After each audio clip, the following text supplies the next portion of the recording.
Hello, I'm Bert Oliver. Welcome to Bowie News and Views. And with my partner and anchor and co-host John Rouse, we're having a guest today you'll enjoy hearing from, Mr. Rouse. Thank you, Mr. Oliver. Partner. Partner, anchor, host. Anchor. Boy, you have a new one every week. I like that. It's very creative. He reads a thesaurus. Yes. We're very fortunate to have with us today an old friend of mine and a former employee. Right. Annette Esterheld, who was for quite some time the City Hall reporter at the Bowie Blade News when it was actually in Bowie. Days have long gone by. She's now an art specialist with the city of Bowie. And for quite some time, I've wanted to let viewers know the rich compendium of artistic assets that we have in this city. So without further ado, I'll turn it over to you, Annette, and you can begin the litany of what these people have available. All right.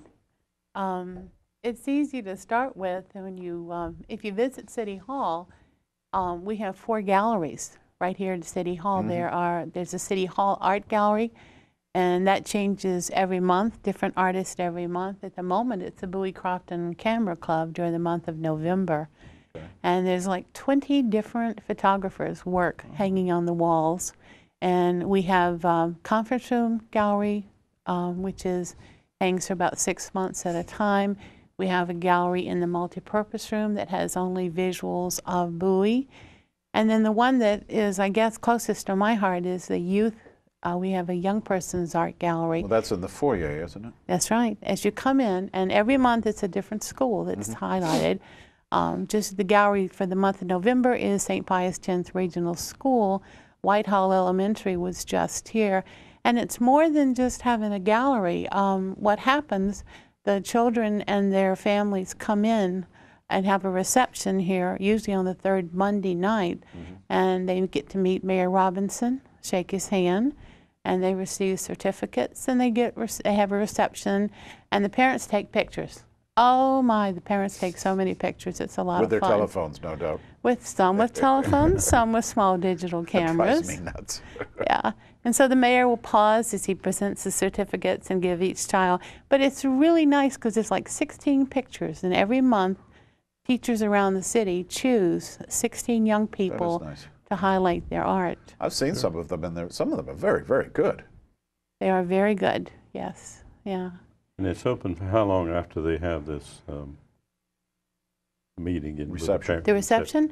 It's how long is the gallery runs for a whole month. Like it just changed here.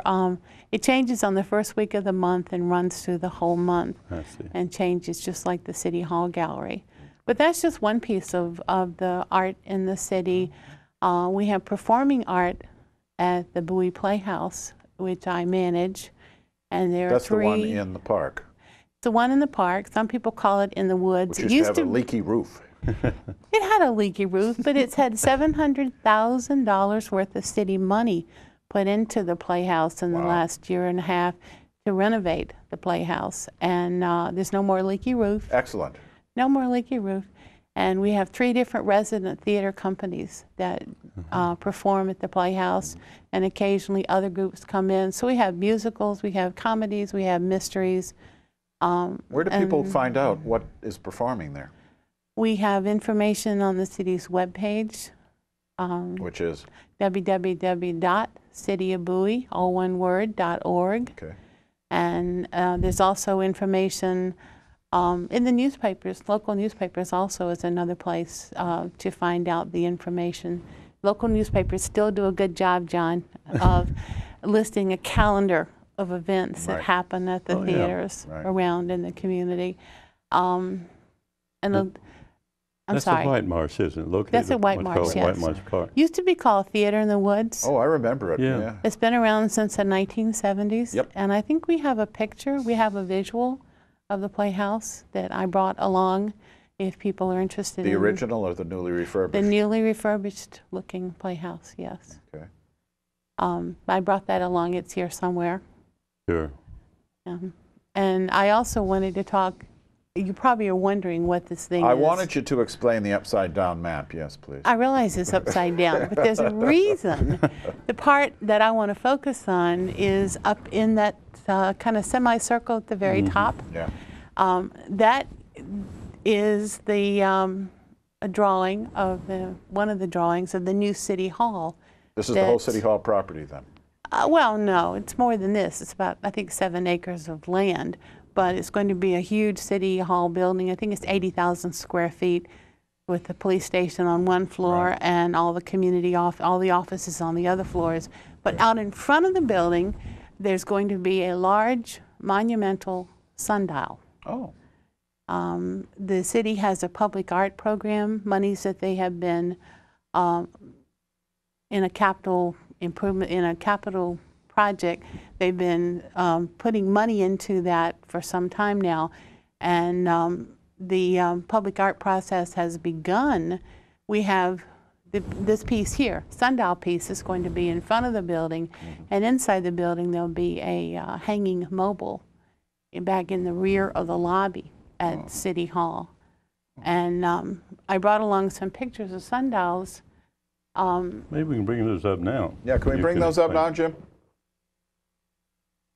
How long will this take? The building, about 16 months to build City Hall. That's pretty quick.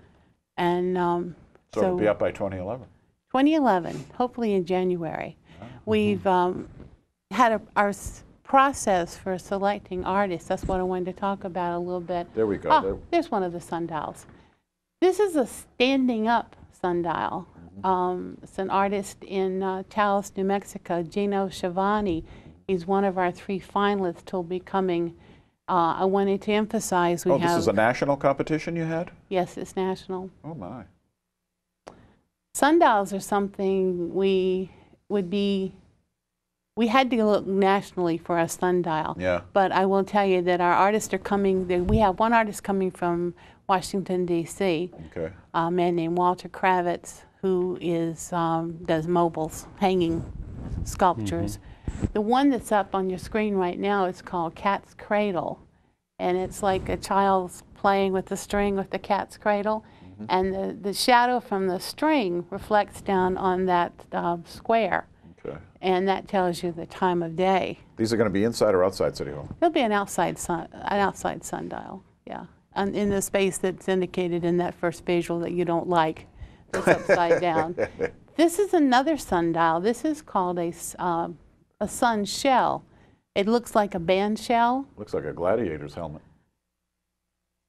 No comment. Okay. Yeah, it's a sun shell, and that is another artist named Rafe Ropek. He's one of the 3 artists that's Where's coming. he from? He is from Colorado. Okay. The 3 sundial artists, one's from Colorado, one's from New Mexico, and one's from Connecticut. Ah, Connecticut. Connecticut. That'll be the one that yes. wins. That's the one with the cat's cradle. Yeah, and they, along with all 3 mobile artists, will be in town on November 18th. We have a big community meeting in the evening at 7:30 to introduce the artists to the community. And also at that point, we're hoping that a lot of folks, I see the mobile. That is called Falling Leaves. It's by an artist who's in California named Gordon Huther, and he's the artist who's coming the furthest of the 6 artists who'll Well, be I here hate to say November it, Annette, 18th. but that looks like falling concrete blocks to me. Well, it is steel in that Okay. particular instance. Okay. Yeah. I just wanted to, I brought the visuals along. This is an image here. Oh, I like that. This is everybody's typical idea what a sundial looks Sure, like, yeah, with the piece that stands up. That's called a gnomon, and the gnomon is what reflects reflects the shadow from the sun on the piece that lies flat. And people think of sundials, that's what they think of. But the tall one, the vertical one that was on the screen a few minutes ago, that's also a sundial. There's all kinds of sundials, which is why we wanted the artists to have an opportunity to come and share with the community. And like I said, that's on November 18th here at City Hall on Ken Hills Drive, and it starts at 7:30 in the evening.